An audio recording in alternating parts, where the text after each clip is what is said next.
So let's go ahead and get started. We'll start with the Pledge of Allegiance. I pledge allegiance to the flag of the United States of America and to the republic for which it stands, one nation, under God, indivisible, with liberty and justice for all. Amen.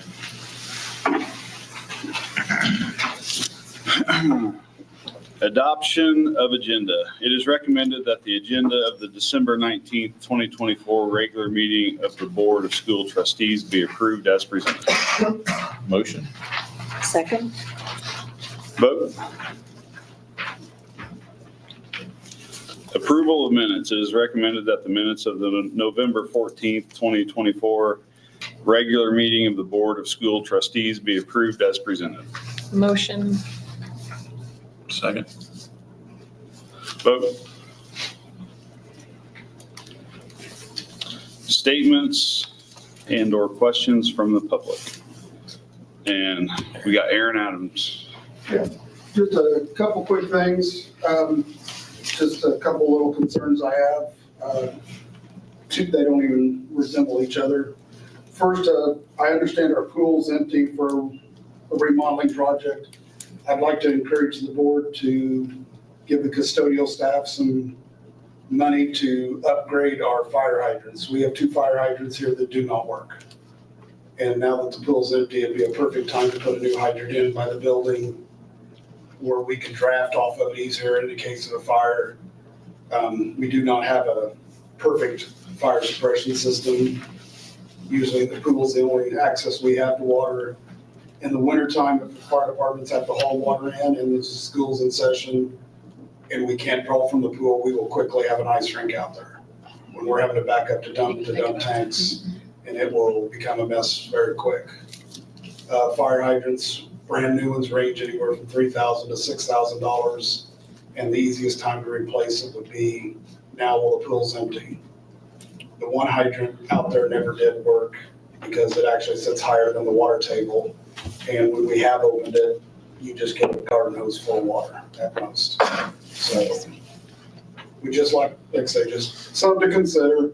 The other quick thing is, I know the board does the athletic scheduling, but I was pretty concerned when my kid came home and I found out he had a doubleheader basketball game on Monday and they had 2 finals on Tuesday.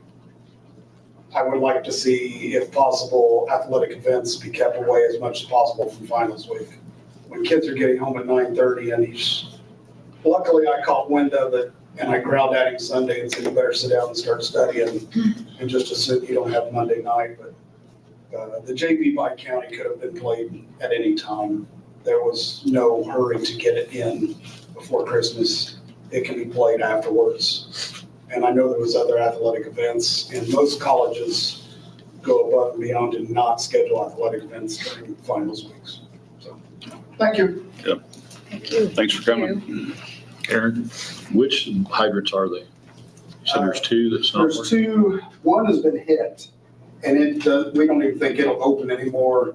And then the other one out by the, whatever direction, by the football field, Tom Fisher has told me that actually sits higher than the water table.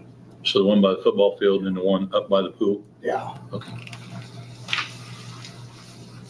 I'm sure if a school was to be built today, there's no way we could do that.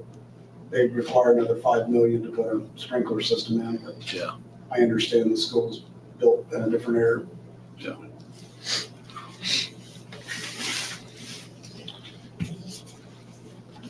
Rachel, you didn't have anything. You're just doing our spotlight. Okay. All right. Moving on, administrative recommendations, claims. It is recommended that prepaid and November claims numbered 102270 through 102474 be approved as presented. Motion. Second. Vote. Personnel, it is recommended that the resignation of Blair Linfesti be approved as presented. Motion. Second. Vote.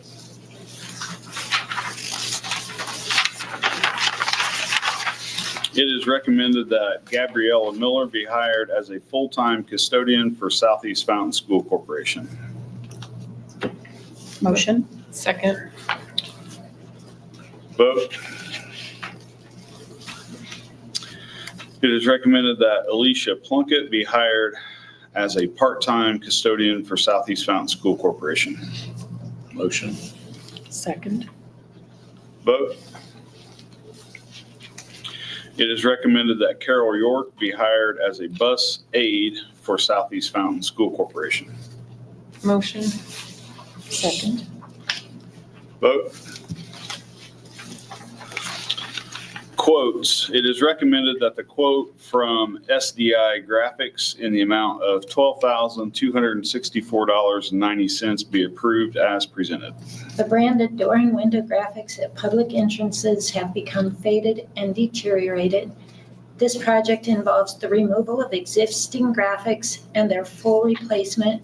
Additionally, new branding will be added to the doors and windows leading to the pool area, which were previously unbranded. The scope of this project includes glass doors and windows at the following locations: the main entrance, door A, cafeteria entrance, door C, athletic entrance, door D, football field entrance, door E, and the pool entrance, doors F and G. But of note, the project requires warmer temperatures for installation, so upon approval, the work will be scheduled, but it may not take place till the spring.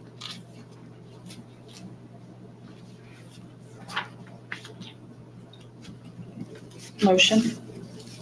Second. Vote.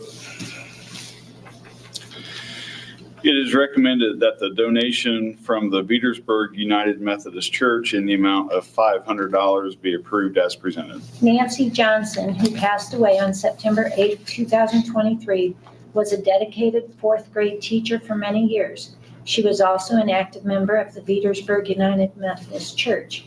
At the time of her death, contact was made with the school about an appropriate memorial. Suggested was funds for updating the courtyard near the fourth grade area. So they've sent a $500 check to be used for that purpose in memory of Nancy Johnson. Motion. Second. Vote. It is recommended that the donation from the Petersburg Masonic Lodge number 491 in the amount of $500 be approved as presented. They've donated this to go towards our backpack program, and we certainly appreciate their annual donation towards us. Motion. Second? Vote. It is recommended that the changes to policy 318, random drug testing, be approved as presented. And Mr. Davenport did present that to you for discussion and first reading last month. Motion. Second? Vote. It is recommended that the Southeast Fountain School Corporation School Board contribute an additional 5% of the superintendent's salary into her annuity in accordance with the 2024 contract. Okay, the contract stated that you have the option to do that if the superintendent is evaluated effective or highly effective. The evaluation took place in November of 2024, and that was something that the board asked to do. Motion? Okay, motion. I'll second. Vote.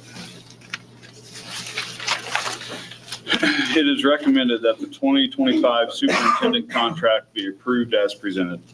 In accordance with Indiana law, a public hearing was held on December 10th to outline the changes. It was posted on our website, but no comments came. Changes to the superintendent's contract. Vacation weeks I'll have additional vacation weeks, but at my request and the board agreed, my salary will be capped at what you had already had for 2025, and I don't want any more raises, so it will remain the same for 25, 26, and 27. For each contract year, each of those 3 years, the student may receive an additional annuity contribution, such as what you just approved from my 24 contract, but that's up to you.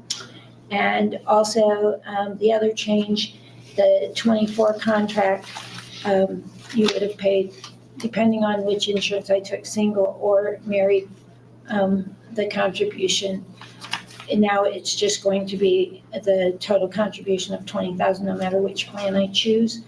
But that's not costing the district any more than what you've been paying since I came here. So the presented contract really is not going to cost the district any more money because I'm very satisfied with what you're already compensating me. Motion. Second. Vote.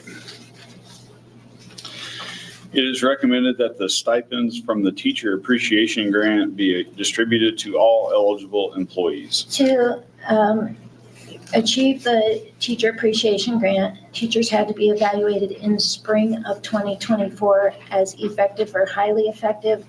The state determines how much each district gets, and that's determined by the ADM count of your district. They send the amount, and when they send it, then I have a very short window to get those stipends out. So I need your approval so I can get that out, or I have to give the money back to the state. Motion. Second. Vote. It is recommended that the amendment to the 2025 board meeting dates be approved as presented. There was one typographical error on the board meetings.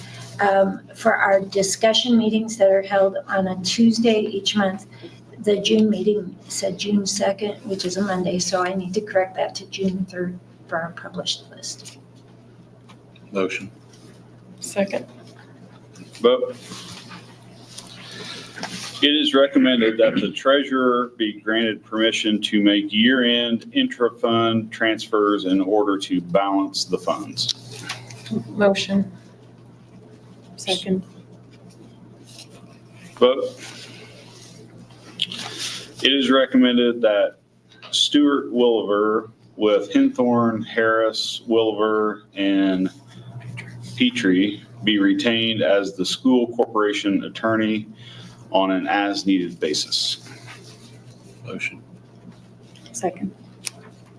Vote. Southeast Fountain School Corporation projects and strategic plan update. Yeah, so I'll be brief tonight. I shared a midweek update with you guys this week. Roof is almost complete. As I did mention, it is a bit behind schedule, getting the supplies in that they needed, as well as getting the help that they need to get some of the projects, or some of the parts of the project done. Was pushing it back a little bit. Tomorrow, they are craning in the rooftop unit that's going to sit on top, so I feel like we're really, really close to that part being done with this. And as far as the strategic plan update, we're going to focus on pillar 1 tonight, safe and healthy school environment. And Mr. Wolf's been part of a committee that's going to talk a little bit about. Yeah, so last spring, our district was awarded a grant, and with that grant, we went to the PYSI, Preventive Youth Suicide Initiative grant. So we just wanted to give you an update of how that's been progressing. It's a 2-year phase.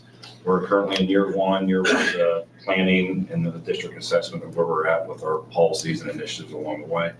Year 2 is putting that plan, implementing that plan, and then going through it to see what we can do to provide sustainability for that plan once it's put in place. So some things we've done this year, in September, we attended a kickoff in Lafayette.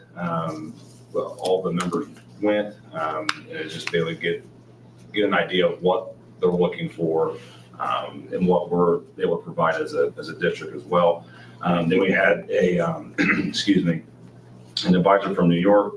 She came in to personally meet with us and present some questions and work with her. And then we do monthly calls with her as well, just to kind of keep an update of where we're at, what we're thinking. And the group's put a lot of work into work sessions about once a month to really just revise and see what we can do and get an idea for that plan as we put it in play next year. And then again, just discuss strategy and progress that way. So what we have completed so far, we did an initial survey regarding our school corporation suicide prevention policies and training, like the staff, students. And then our plan is to review and potentially update current board policies. The last policy we had put in place, I think, was in 2018. And part of our progress is to look and see what we can update that language and things we can do to make more appropriate. So that is in the near future. Don't exactly know a date yet, but that's something that we're working on right now. And then after that, we'll be developing an action plan to be implemented, which again would include that education for mainly staff and then progressing to students and then community members as well. So that's currently where we're at. And then as we continue on with this, we'll keep updates coming. Thank you. Appreciate it. Thank you. On the project update, Yes. are we, how far behind are we on that, do you think? Only about a month, I think, at this point. About a month? That's kind of what they told me. Okay. They were hoping to be done end of January with the pool, the first phase of the pool. Mhm. I think it's looking closer to February now. So I don't think we're too far behind, but that also depends on if they can get subcontractors and those subcontractors can get the help that they need. They're a little bit stressed, or it seemed to me they were a little stressed about the electrical work. Just because the subcontractor said that it was really hard to get some guys at this point. So I'll be on campus tomorrow when they're setting that rooftop unit. I'll get a little bit better idea from the on-site foreman of where we stand now and if there's been any updates since last week. Yeah, there's a shortage of union electricians because of that battery plant stuff. Just before the meeting tonight, the Ron Cassidy sent me paperwork that I had to sign for the next projects that we're working on with the HVAC and so forth. Some things he had to submit to the state, and he sent them to me for my signatures, and I got those to him right away. So everything is getting submitted on time. It's just Yeah. waiting for. They're definitely trying to expedite it as quickly as possible. I think they said they're spending about $400 a day on that scaffolding that's up. So I think they're obviously wanting to And that's move it not, along as well. that's not additional cost to No, of us, course, that's on yes, them. that's just on them. So they're trying to. Thank you. Elementary report. We were talking earlier, it's hard to believe it's the end of the first semester. It went quickly and smoothly, and for December, there's no better place to be at Christmas than an elementary school. You probably walked through the Polar Express on your way in today. So we had a really great end to the semester. We want to thank Mrs. Farthing and Mrs. Gregory and Mrs. Sillery and all of our students for a really great Christmas program. They work hard and they put on a wonderful program, and we're very appreciative of all that effort, as well as the art show down in the cafeteria. We had our Student Appreciation Day for the second quarter this week with a glow party. And we have that because we do appreciate our kids and all their hard work. But I think, every time after we post one, we always say, we're tired, but we've got great kids. They have a blast. They're thankful, always use great manners. And so I feel like they're much deserving of that. So we just want to wish everyone a Merry Christmas and a Happy New Year. Thank you. High school report. We have two things that we want to touch base on. Attendance policies. We looked at those. That was of course, the new laws. We did some changes. So earlier this week, Mr. Shaver reached out to Dr. Grimes to request permission to make some common sense updates for already in place attendance policy. And these changes focused on how parents can communicate and document absences that they are personally verifying. The updates clarify procedures for parents, simplify the reporting process, and also enable our office staff to enforce the policy more effectively. The core policy remains unchanged. These revisions just ensure and remain in compliance with the Indiana attendance laws. Dr. Grimes did approve these changes, and we bring this to the board's attention just out of the spirit of transparency. But feel free to reach out to Mr. Shady if you would like more specific details about the changes that have been implemented. And again, just to reiterate, there was, like anything when you implement policy, you implement it and you do it in good faith, and then you find little snags, little hiccups, and for us, I just want to operate with common sense and simplify things for our families and our office staff who work so hard. So policy is the same, just how we implement it is just a little bit different. And then earlier today, Mr. Shaby was also able to meet with some students that we put on a student advisory committee.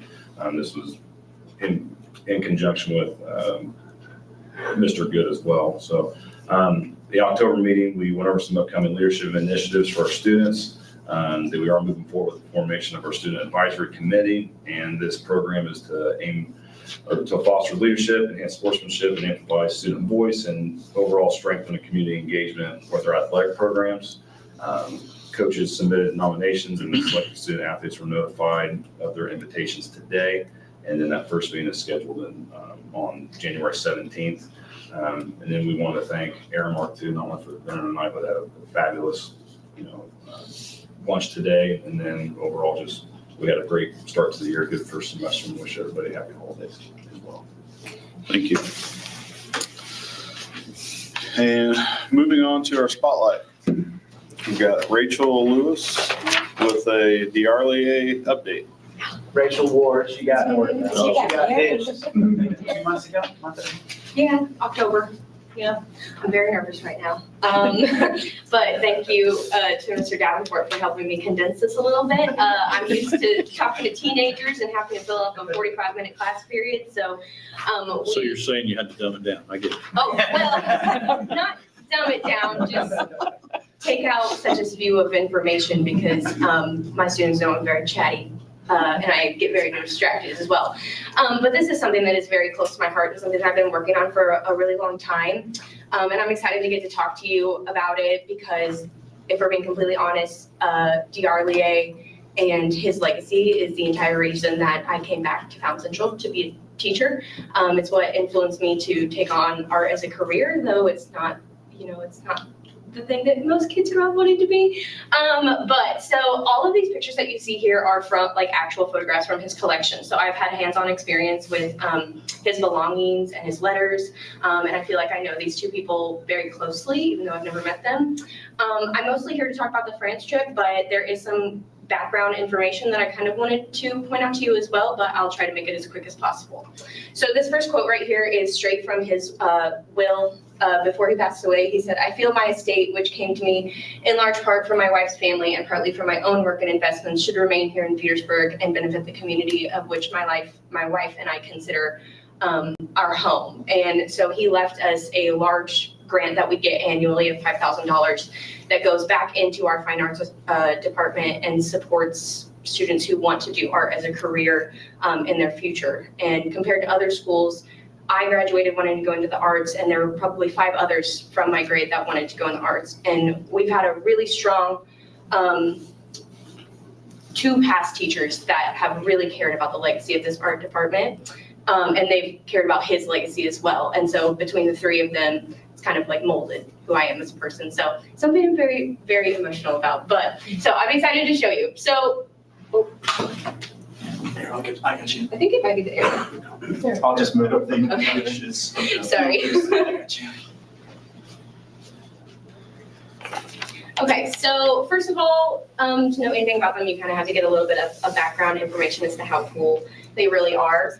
DRLA was not originally from Petersburg. He moved here when he was about 30 years old. He was originally from Monaco, and he held a count status there, so a royal title that he gave up to move to the United States, which is really cool in its own. He went to school in Italy and Brazil and Aix-en-Provence, which you'll see a little bit later, and he spoke 7 languages fluently. So already this man is shaping, he's something really incredible. So he worked as an international art dealer.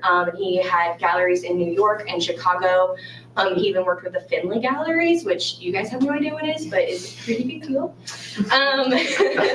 He has touched paintings of artists that I would lay down for. I mean, it's just incredible. But so he did so many things in that time, including he was brought in by the U.S. government to find artworks from World War II that were looted by the Nazis. And he even found the artwork that Hitler kept on his desk and was able to take it and tour it around the United States. And it was called Children Blowing Bubbles, and it's from a Renaissance master. And so then he came, after he was identifying artworks and he came back on his tour, he was doing a lot of lectures at different colleges. And at one of those lectures, he met Sina Buenlow, who eventually becomes Sina Buenlow DRLA. he did so much more, like was friends with Grace Kelly and the Prince of Monaco, would write letters to them.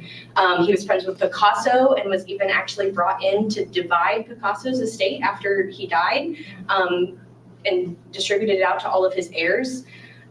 He came out of retirement at about 75 years old to complete a restoration project on the Mona Lisa, which I thought was just a rumor, but I actually have proof that that is true. I have all of the Louvre documents, and that painting hasn't been touched by anybody outside of the Louvre since then.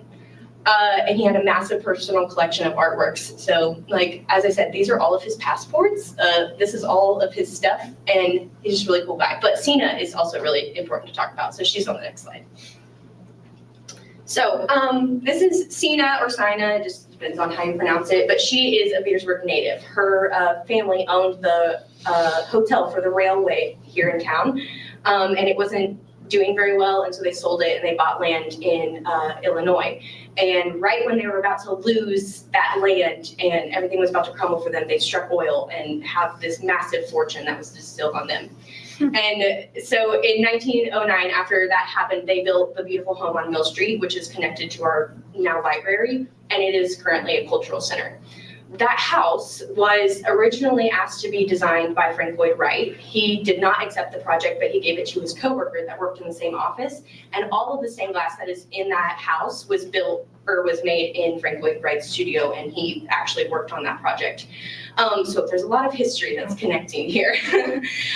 So originally she was married to someone named Dr. Walter Ross, and he passed away pretty early on into their married life. And then she attended the art lecture where she met George. He traveled around still showcasing art, but they kept in touch through letters and eventually fell in love. And he married her eventually, and then they moved back to Petersburg, but they traveled a lot throughout their lives, going all around the world and finding art to bring back home to small little Petersburg. And so Petersburg was always their home and their place to go. Eventually, she suffered from dementia, and she eventually passed in 1969. And I read the diary of Giarles from when she died, and like, it's so sad. But they had a really beautiful relationship, and they really cared about Petersburg, and that shines through. So I wanted to at least introduce them to you. So they, in addition to the $5,000 that they left us that we get annually to support our fine arts program, they also left us their entire painting collection. So there are 78 paintings in this collection, and they were all missing. I have tracked down 74, and some of them were spread across Indiana. We found some in Muncie, just all over the place. But so the artworks are finally back, and they're being kept in a warehouse with the trustees being kept in climate controlled and being safe from any more deterioration. But we're currently considering different options about what to do with them. We have a DRLA committee, and this is something that we are working for this year to try to figure out just like what our plan of action is. This is some of the artworks. This one right here is the TC Steele, which is a pretty big name in the art world. This one is Pedro Flores, who was the mentee of Picasso. And then this one is from the 1600s. So pretty impressive collection, I would say. And then also there's the DRLA art show. So in the 1980s, inspired by this couple and everything that they wanted to do for Petersburg, Kathy Haas started an art show in his honor. And this was before we had the house be renovated, and we were able to do that there. So it was originally at the Covington courthouse, and then we moved over to the house once it was restored in the 1990s, 2000s. So myself included, this show has changed things for a lot of people. In a small town, being good at art is like, it's fine. But then here you get to compete with all the schools around. It's the best of the best. And so it really takes students who are kind of insecure about their skills and their ability and shows them how valuable they are. It's kind of like WRC for sports, but for art, because it's all of the best coming together. And it just gives them an opportunity to also connect with students from other schools that are interested in the same thing. And it's really beautiful. So these are pictures right here from the show this year. Amara Walbart graciously even volunteered to play background jazz music, and we figure out ways to make it fun. This was my painting from way back then, but that's a whole different story. But it's also an experience for them to get their artwork critiqued by art world professionals, which is really cool because of the show we just bring back former students. So that's a new thing for them to do. Last year, we had 50 awards that we won, including first in ceramics, sculpture, pencil, watercolor, and oil paint, which is all of the mediums that have so many things in that category. So just the fact that we did that is a pretty big feat. And then we won over $1,000 in prize money that the students got back to them in cash prizes. And this year we had a very special arts category too, where our special needs students were able to participate. And one of them actually got best of show, which was super cool. And she made this gorgeous jacket, so. Yeah. Okay, and then for what I'm actually supposed to be talking about, the France trip is something that is also in the name of DRLEA. And so this has been happening since all the way back into the 80s. And this trip has become a legacy for our students. In fact, quite a few people who are interested in this trip go because their parents went on it or their siblings went on it. And it's something that can be passed down as an experience that they can share. So they go to Paris, they go on and get to do all the things in Paris. Oh, sorry.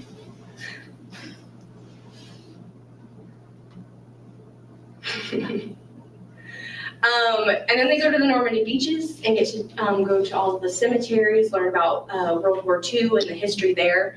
And then they spend the rest of their entire month, this is the only trip that they get to go for an entire month, to Aix-en-Provence, which is the school that DRLEA had gone to. And so they get to not only take classes there in art history, regular history, and French, which we don't currently offer, but they get to kind of experience that a little bit. But they get to just be immersed in a culture and like feel like they're really a part of it. So they take lessons to learn how to travel too, which I think is a really important thing about this trip, because we have so many student trips where they just go, but they're with a group, so they don't really have to know how to do anything by themselves. So this trip is very important because it teaches them how to, you know, get the pass for the subway and do all your airline tickets by yourself. And I think that's really valuable.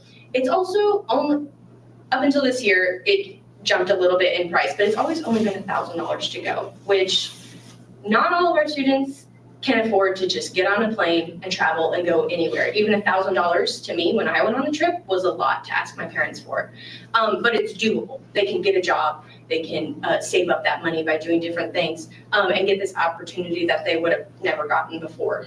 It's a very competitive application process. So if you get on the trip, it's a really big thing. You apply, you have like 3 essays that you have to write about, you know, why do you even want to go to France? And then there is an interview process, and the interview is done by 3 lawyers, which is intimidating enough for an adult, let alone a poor student. So we had 2 students go my first year, Madeline Jackson and McKaylee Meyer, and I was the chaperone that year, so I got to experience that with them, which was really cool. And then I obviously went by myself, and I don't know if you recognize this, but that's Mrs. Geigel. So she also went on the trip. In fact, 3 people from that top picture went back into education, which is really cool.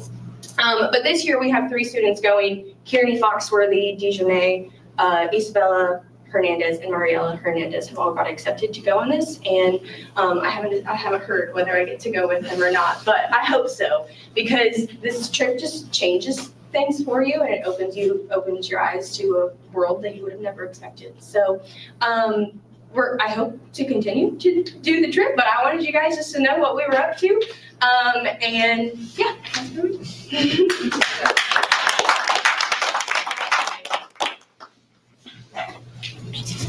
Can we ask questions? Yes. Okay. Yeah. I'm curious, why did they pick France to be the destination for the trip? So DRLEA is originally from Monaco, which is its own country itself, but it's right in the heart of France. Okay. And so since he went to school in Aix-en-Provence, they actually get to stay in the school that he went to, and they like live in the dormitories, experience the same town that he experienced. And then we take weekend trips where they get to go to different places. So they do get to experience Marseille and Monaco and all of these different places. I was just But, curious. yeah, I think they're trying to make a connection to his life before he got here, to kind of help them see the world through their eyes. It's very interesting. I learned a lot. Thank you. There are any It's more fascinating. I have no questions? idea. For hours. I do have just one real quick. How many applicants do we have for For this? Yeah. We had 6 students apply. 2 students did get accepted for the interview process, but then they were worried that no one had signed up for the German exchange program, which they had already gone on. So they had decided to do that trip again instead, but they had been accepted. And then we had one student who wasn't accepted, but that it's just very competitive. Okay. Thank you, appreciate it. That is, thank you. That was awesome. Moving on to discussion items. It's crazy. Somebody- Southeast Mountain, besides our big audit that we have every 2 years, we also get audited by the state for our ECA accounts. And Paul Joyce, the state examiner, recently audited our ECA accounts for 2022 and 2023. They're auditing for compliance testing to make sure that we're following all the laws and requirements about how we do our ECA funds. The main test has to do with the ticketed sales because that's the biggest amount of money that comes in there. On December 9th, the state filed their report on our ECA.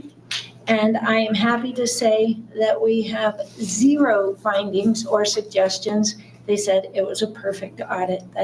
So our ECA treasurers at the time were Brianna Alexander and Tiffany Bowling. Thank you to both of them for doing great work and for all of the people that handle our funds in our district.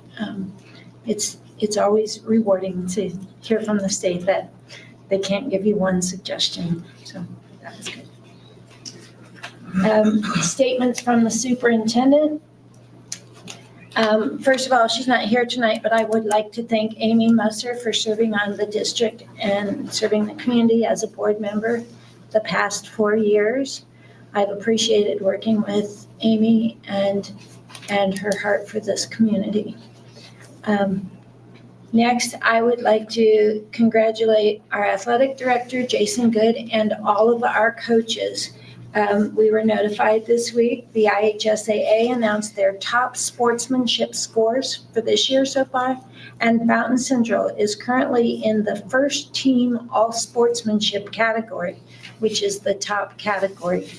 So congratulations to all of them and our athletes, and thank you for helping maintain sportsmanship standards at Fountain Central. I would like to thank Aramark, as Mr. Wolf did as well, for preparing not only this meal, but they also prepared the staff holiday meal for each building this week that we provide, and it was just delicious. A reminder to everyone, the district is now officially on break. School resumes on Monday, January 6th. So I want to wish a Merry Christmas and Happy New Year to all of our students, staff, families, and community. And I look forward to seeing you all in 2025 as we continue to do great things in the year ahead. Thank you. Statements or concerns from the board?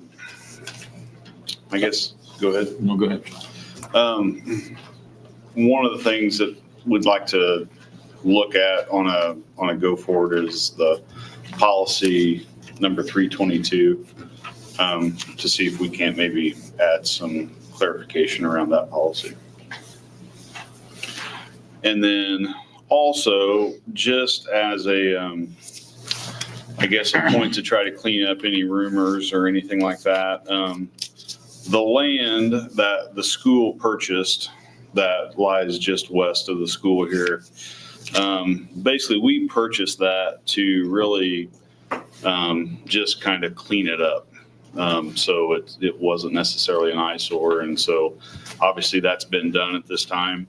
Really, there's no immediate plans for that piece of land. Right now, we've got we've got the pool project, we've got the HVAC project here at the school, we've got some other things, and really we've got to get those wrapped up to see kind of where we're going to fall from a budget standpoint before we can really even start to tackle anything. And I know there's been a lot of rumors, we've heard that it's going to be a gym or a new admin building or even a daycare, and yeah, we haven't decided on anything at this point. So for right now, it's going to be a vacant lot, and probably at some point we'll need to decide, are we going to farm that, or what are we going to do in the interim until we decide to do something. But right now, it's just going to sit there and look pretty and be clean. So, what you got? I want to tag on to what Dr. Grimes says. Thank Amy Musser for being part of the board for the last 4 years. I think she brought some really good ideas and perspectives to us as a whole. It seems like the school board is an ever-changing board, right? As elections come and go and people decide not to run against. And the one thing I will say, I really would encourage the public to get involved, whether it's on the board or coming to the meetings. I think it's a little disappointing when we don't have anybody run against us. I really do. I don't like it. I think that shows that, maybe some people think, okay, the ones that aren't doing a good enough job, they don't want to get involved. But it really come to the meetings, find out what it's about, try to get involved with it, right? We're not, all of us aren't going to be on here forever. So we have to make plans for the next board that comes on. I'll say this is my 6th year. I think it's a very interesting position. I've enjoyed it. It comes with headaches, like any job does, but it's a very rewarding job, especially when we start getting awards like sportsmanship in all sports, right? That makes us really proud as a board to know that we've got not just students that are doing the right thing, but we've got the right people leading those students. And that goes out to our coaches, our staff, our administration, Dr. Grimes, the rest of the board here. I feel like we're all on the same page with the one goal of making Fountain Central and Southeast Fountain School Corporation the best that it can be. And I appreciate that, all the hard work that goes into it. I do want to say I attended something I never really ever thought I would attend. I attended a WRC girls wrestling tournament for the first time. It was actually awesome. I mean, those girls, they go out there and they get after it. And it was an exciting match, every match it was. And we ended up with 3 conference champions first year out. So that's something to be very proud of. And I think we had a second and a third along with that. So it's been a really good year for that girls wrestling program. And I feel like as I watch the conference schools there, I feel like that's going to do nothing but grow and get bigger and bigger. Very exciting to watch. So I think it was a great first semester. I've heard nothing but good things out of the students and the people I talked to. I also want to thank the rest of the board, Jill and Kim and Josh, for serving on here with me, and all of us having our alignments together. I had a comment from somebody, and it kind of bothered me a little bit, but I want to say it. We worked very hard before this meeting to come to conclusions that we will be one unit when we come to vote on things. So don't take it as every time we vote on something, we all just raise our hand. We've had discussions, and I'll put it that way, discussions about all these things before we come to vote. So don't think that we're just checking the boxes and everybody's voting on the same thing. We've already decided what how we're going to do these things before we get to the meeting. I feel like it shows unity, right? We all decide what's best for the school, and maybe not be our personal choice, but that's best for us. So I just want to put that out there. And can I just, Yep. the discussion meetings are public too. Yep. So it's not like they're behind closed doors and making decisions without the community. Right. They're in our public discussion meetings. And then I want to thank Aramark for the serving us tonight and the meals that they've been doing. And for a few years there, we were getting a lot of issues and complaints about the school meals and and I haven't heard anything. So I think that tells the story right there. When you don't hear anything, it's going good. So, and I want to wish everybody a very Merry Christmas. And I know you guys are taking a well-deserved break and come back good and ready to go and get this last semester out. Thank you. I just wanted to real quick say, I had the opportunity to go to the high school Christmas concert, and that was a very wonderful experience. And so proud of our school and all the students. And we had to stand, which was perfectly fine because there were so many people there. But to see all those kids in the band at the same time playing together, a school our size, that was just impressive.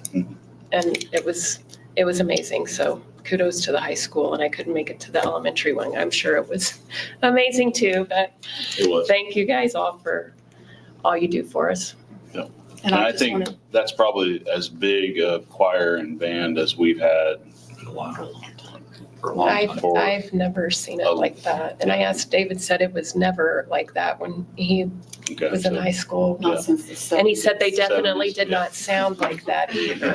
So, I went to the choral festival at Cedar, and my son was in it, and I was, one school would walk out 7 or 8 kids, and then us in another school walked out. I was like, that's a football team. it's, The amount yeah. of Kids that walked out there. Yeah. That sang better than. I think I reported on it earlier, it might have been the September meeting. The last I tallied is we've got 20%, over 20% of our kids in Yeah. 6 through 12 are in band or choir right now. That's awesome. Yeah. It's really good. Yeah. Got a lot of Hooray for our passionate fine people. arts. Fine arts, Yes. yeah. We have a great Awesome. band. We work as a well-oiled machine. Yes, we Mrs. Fergus, Mrs. Brown are all the best of friends, a great team, and I wouldn't want to be a part of this program without them, honestly. And mine's just a simple, I just want you all to know how much we do appreciate every one of you here. And I was fascinated, Rachel, by your little program, little program, and just thank you all and hope you all have a Merry Christmas. Yeah, thanks for being here tonight. That was very interesting, for sure. So document signing and adjournment Motion. and Merry Christmas to all.